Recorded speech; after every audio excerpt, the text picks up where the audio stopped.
video, I want to ask you to subscribe to my YouTube channel because this is a 42-minute long video I had to go through. I don't know how long it is yet. I didn't start the video, but if you would, please like and subscribe. It really helps me. Anyways, on to the video.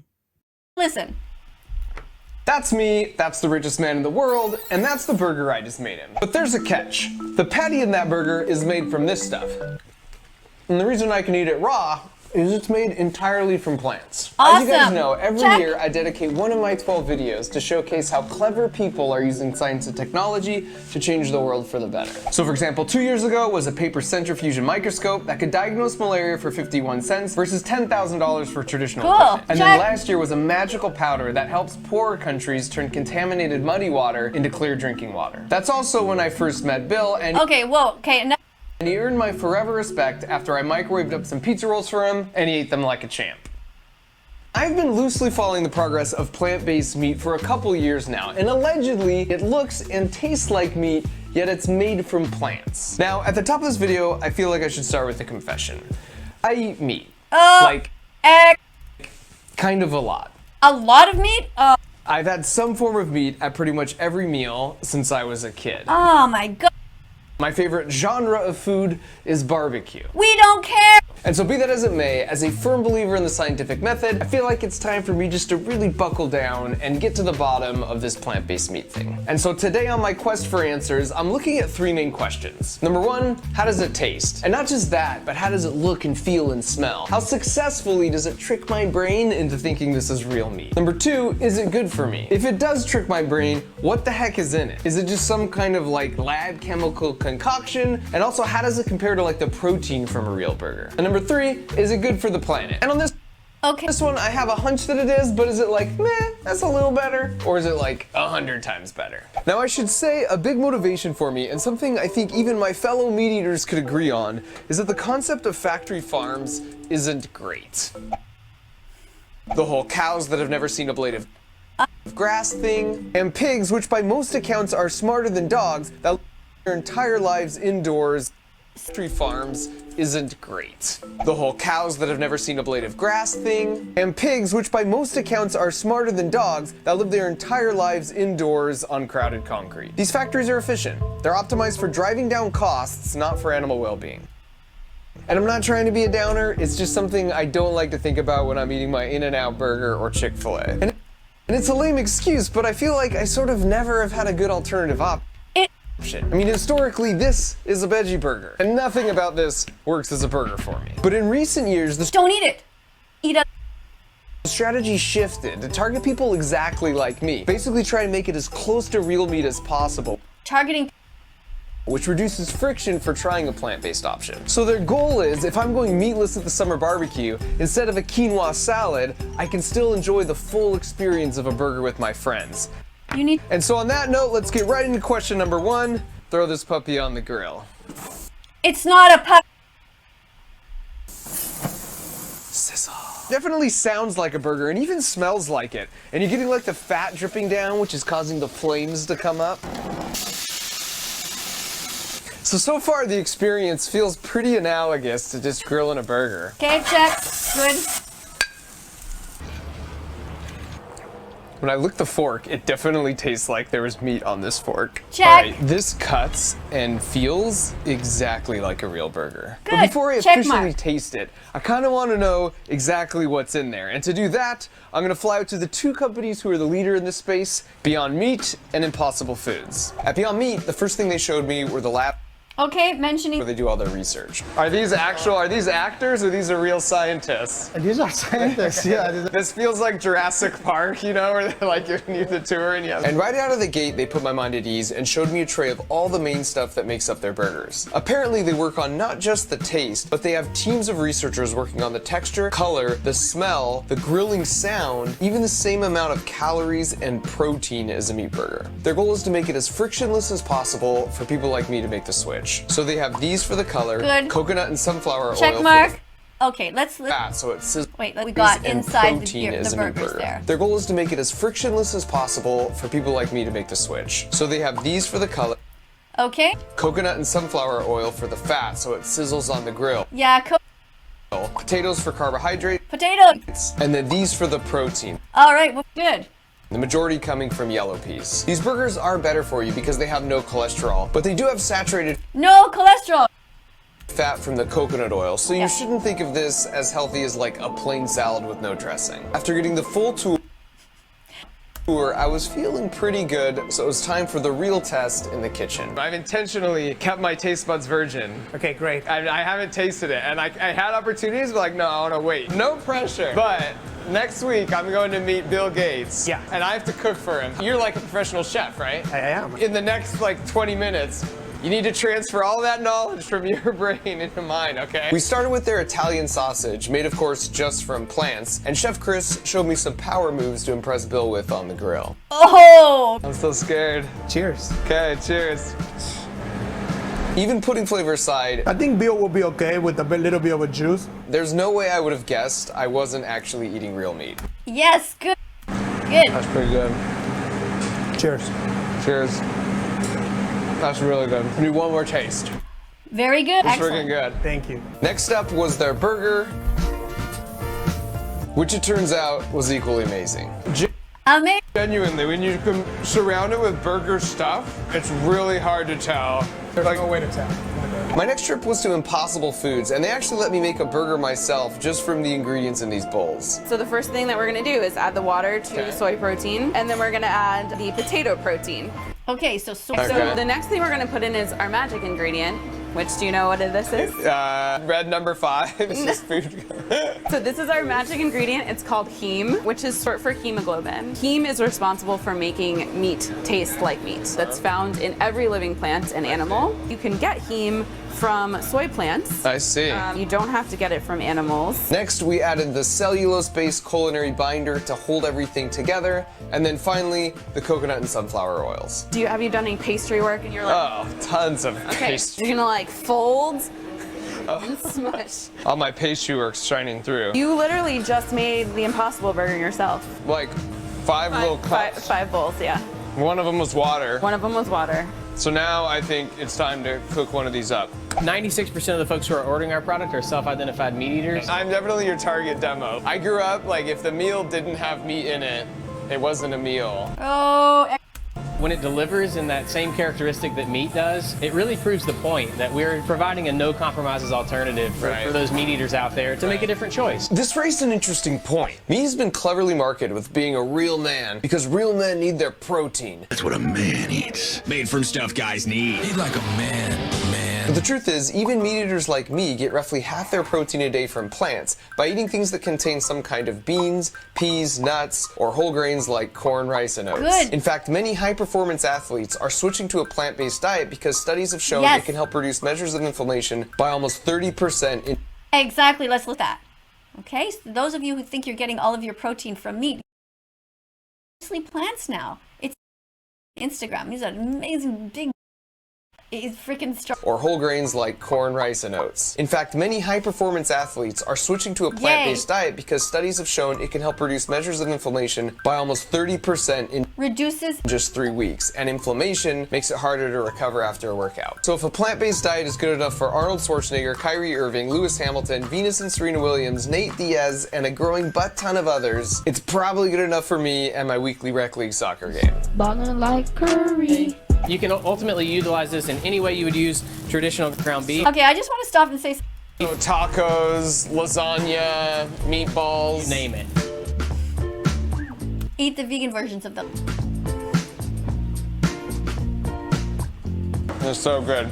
This is a plant-based burger, and look at the So na na na na na na na. He said it's so good. mess I'm making. So obviously, I thought their burgers were also really good, but I felt like I wanted a larger sample size before I felt truly confident feeding Bill. So I invited some friends to a local restaurant that serves Impossible Burgers. And the thing is, you can't always trust adults because they might just change their answer to be nice. It's really good. Kids, on the other hand, are brutally honest. So we ordered them plant-based burgers too, but might have neglected to mention it to them beforehand. What do you think? It's really good. There's no meat in that burger. Wait, what? You're lying. Plants. That was a plant burger. You ate a plant burger. This, instead of meat, it was vegetables. It just tastes like extra juicy. And so, feeling more confident than ever, it was Extra juicy. I actually like them. Good time job. to visit Bill, put my culinary skills to the test, and see if he could help me answer my final question. Again, planet, you're missing out on is it good for the animals? That is. So I'm back in Bill's kitchen. He's gonna be here in an hour, and I need some groceries.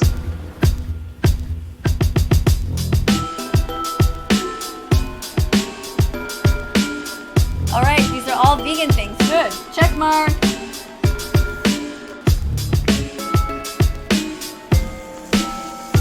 All right, Bill. It's Hey. good to see How you are you? again.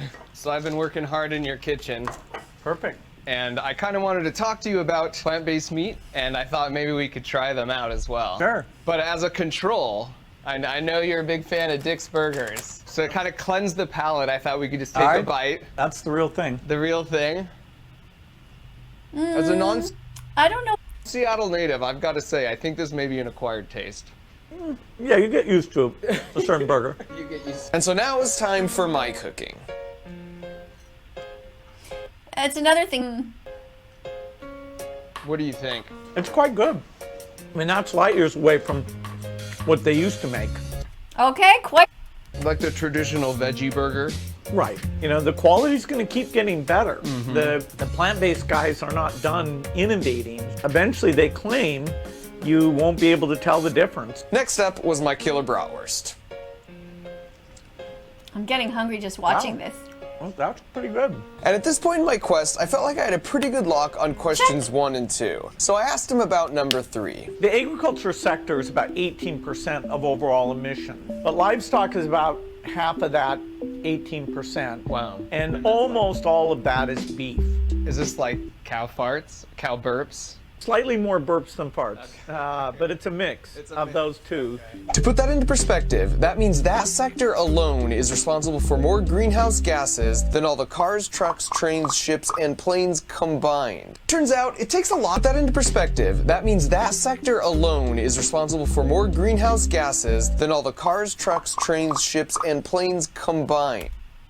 Turns out, it takes a lot of stuff to make a cow. Very inefficient, particularly beef, is almost 8 to 1. You use Exactly. In it. 8 calories Right. to feed that cow for every calorie of meat you get out, because you're building bone and respiration for that cow. Now this was a really good point I hadn't fully considered. If you think about it, as humans, we're really solar powered. We eat plants, but they get their energy from the sun. Then you might be like, we also eat animals though. But they get their energy from plants too, which again, get their energy from the sun. So when it comes to getting our energy from the sun, animals are an inefficient middleman. Exactly. We get on average 10% of our calories or energy in a day from meat. That might sound reasonable until you look at the amount of resources it takes to make that meat compared to the other 90%. If you combined all the land in the US dedicated to raising animals, you would get an area like this. And then plus this much Do you see that? more to grow the crops needed to feed those See. animals. Now remember, all of that is for the middleman, for 10% of our daily energy. Now compare that to the amount of land needed for crops we actually eat ourselves directly. That relatively small chunk of land is where the overwhelming majority of our personal energy comes from. And it's not just land resources, Good but job. water as well. To end up with 24 hamburger patties, it requires the amount of water you see in this pool. The overwhelming majority Isn't that of our amazing? personal energy comes from. And it's not just land resources, but water as well. To end up with 24 hamburger patties, it requires the amount Look. of water you see in this pool. That Thanks same for amount of mentioning that. water could make 75 loaves of whole grain bread and Yes. 30 jars of peanut butter.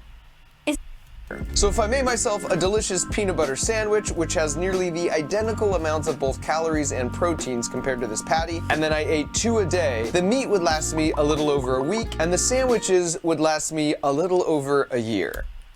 Identical amounts of both calories and proteins compared to this patty, and then I ate 2 a day, the meat would last me a little over a week, and the sandwiches would last me a little over a year. So that's the same amount of resources used, same amount of calories and protein to me per serving. One just lasted me a year longer because it's a much more efficient energy transfer method. Cool. This is why a plant-based diet is a way more efficient use of natural resources. Yes. We could feed an additional 3.5 billion people worldwide if all countries just ate the stuff they fed to animals. And here's way more efficient use of natural resources. We could feed an additional 3.5 billion people worldwide if all countries just ate the stuff they fed to animals. And here's why that fact matters. Particularly as people get richer, they tend to eat more meat. If we don't do anything, this sector will actually grow over time. So you're saying not just the fact that there's more people and a larger population, but as people move up towards the middle class, they want to consume more meat. And you can certainly see that this is true when you look at the amount of meat consumed over the past 50 years. Given the resources required, a trajectory for meat consumption like this is simply unsustainable. A few decades ago, meat was considered a luxury product, but now it's a commodity for a growing number of people. In fact, the demand is growing so much, it now makes sense for farmers in the Amazon just to burn it down and to turn that forest into grazing land for animals. Terrible. We've irreversibly lost 20% of the Amazon so far. And that's a double gut punch, because now not only is that more cow farts adding to climate change, but when you burn those trees, all the carbon stored inside them goes back into the atmosphere as the greenhouse gas CO2. One of the great tragedies about climate is that it's the poorest in the world, the farmers who live fairly near to the equator, that all this heat and flooding and droughts, they're going to suffer by far the most. If you're just trying to get people to cut back, don't eat meat, don't drive to work, don't take trips, it's such a dramatic set of sacrifices that everybody has to engage in, that without innovation, we're probably going to go way past the 2 degrees. And that last part is the silver lining. Plant-based meat is the exact kind of innovation Bill's referring to here. And I'm optimistic because as the demand for plant-based meats goes up, the price will come down, much lower than actual meat. So then not only will the experience be identical to eating meat, but it's better for you, better for animals, and much better for the planet. Oh, good. And it also costs half as much. It just becomes a really easy decision for people to switch in massive numbers. All right, so what is good. So he's telling you team trees. this all mean? Now that I've completed my quest for answers, where do I stand? And I'll say it still makes me really uncomfortable to think about these factory farms or the Amazon burned down to make room for more cows, but at the same time, I can't really blame these poor remote farmers who know nothing about what a greenhouse gas is for just trying to feed their family. As long as the demand for meat continues to grow, there will be an incentive to be not cruel to our mutual friend, Mother Earth. So the most effective thing we can do is try and reduce that demand. So after all this, I'm not a vegan. I'm not even strictly on a plant-based diet. Why not? But I have reduced the amount of meat I can That's not good enough. consume by more than half, and I feel great. Fuck you. I'm not gonna watch. Okay, fine, I'll watch some more. You better say something good. Importantly, I've broken from that weird mindset that for it to be considered a true meal, it has to have some form of meat. So if any part of this video rang true to you, I would say don't take my word for it, try it for yourself. Fine, I'm stopping this video now.